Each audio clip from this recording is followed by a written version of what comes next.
Hi, welcome to the YFC Kitchen. I'm Emily, this is Catherine. Today we are making crockpot beef stew. We are making this for the Hub Harvest program, but we have posted the recipe and instructions onto social media. So if you're not part of Hub Harvest, but you do want to make this, you totally can. If you want to replace any of the ingredients and you're not sure how, please feel free to reach out to us. And if you're interested in learning more about the Hub Harvest program or any of our other youth programs, just check out our social media platforms, our website, or you can email us at programs@yfclondon.com. So we're going to get started. We've already chopped up all of our vegetables and meat just so that you don't have to watch us do boring stuff during this video.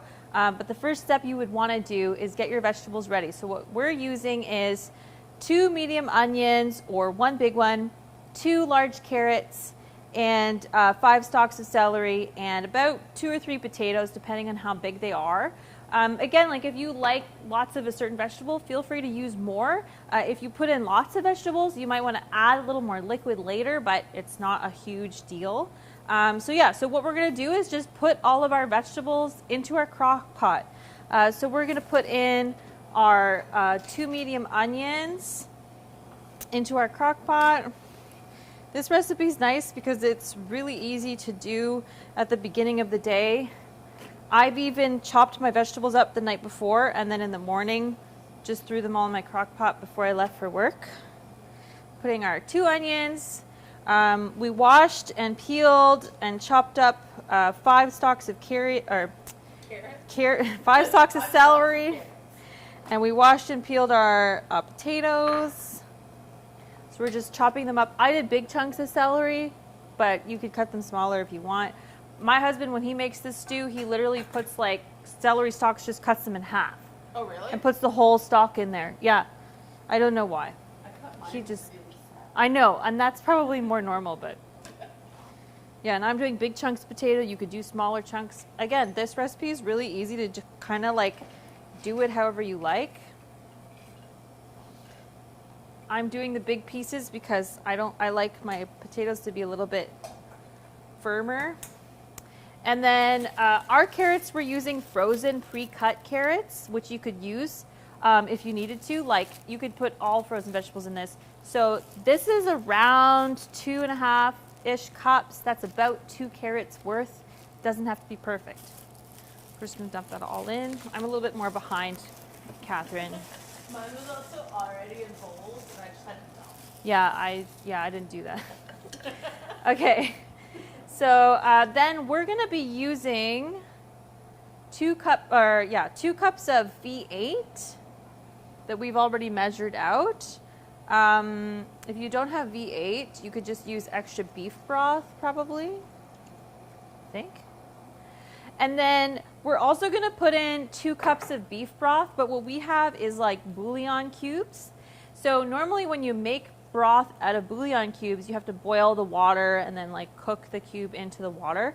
But because we're doing a crock pot, it's going to be cooking all day. So we're going to skip that part. And we're just going to put in the water that we need and then the cube. So if we need 2 cups of broth, then we're just going to measure 2 cups of water and then put the cube in with the water in our pot. So I will steal the water from you. We have 1 sink and there are 2 of us. Yeah. So just pouring that all in.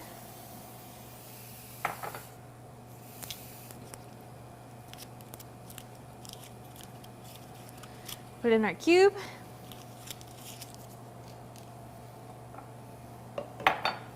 And then next is our, you ready? Sorry. Yeah. Okay. No, I'm good. Now we're going to measure 6 cups, which is 6 cups. Tablespoons. 6 tablespoons, which is the same as how many cups? About A third? A third of a cup. About a third of a cup. So this says milliliters on it. That's really One helpful. of those says 1/3. This one. If you don't have a half cup, you could always just, if you don't have a third cup, you could always measure with your tablespoon. You could even measure just with like a soup spoon. It'll be close enough. Here you go. And then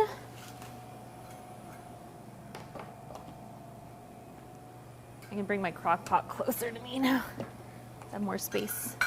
You can add some salt and pepper to taste. I really like salt. Catherine doesn't like salt as much as me, so I'm gonna put a lot more than her. You know, and I like pepper. I actually sometimes with this would also add some onion powder, like if you have extra seasonings you want to put in, like again, with cooking, as long as you know the basic rules, you can kind of experiment a little bit. And then last but not least, we're gonna put in our beef cubes. Now, Catherine, would you mix this together like so that the tapioca gets in? Okay. Yeah, you would want to. Okay, so we'll do that. I'm gonna do that first. Ooh, this is cold. Okay. Yeah. I'm using my hands because I'm gross, but I'm the only one eating this, so it's fine. No, Okay. I'm not gonna lie to myself and pretend I'm gonna use it. I'm not. Yeah, so normally if I was cooking for people eating at the cafe, I would be using gloves and a utensil and wearing a mask, but I'm eating this at home, just myself, so I'm not gonna worry about it. I did wash my hands. I'm not a savage. Okay, so then we're gonna add about 3 pounds of diced beef. You could always also have, if you found like a cheap rump roast on sale at the grocery store, you could always just cut it up into chunks. You don't have to get it pre-cut. We just happen to have ours pre-cut, but kind of like any cheap cut of beef you want to put in, you can put in. Oh, some of these pieces are really big. Oh well. Yeah. That's okay. Okay. And how long, Catherine, would you say we should cook this for? Cooking it on high, I would say 4 to 6 hours. Okay.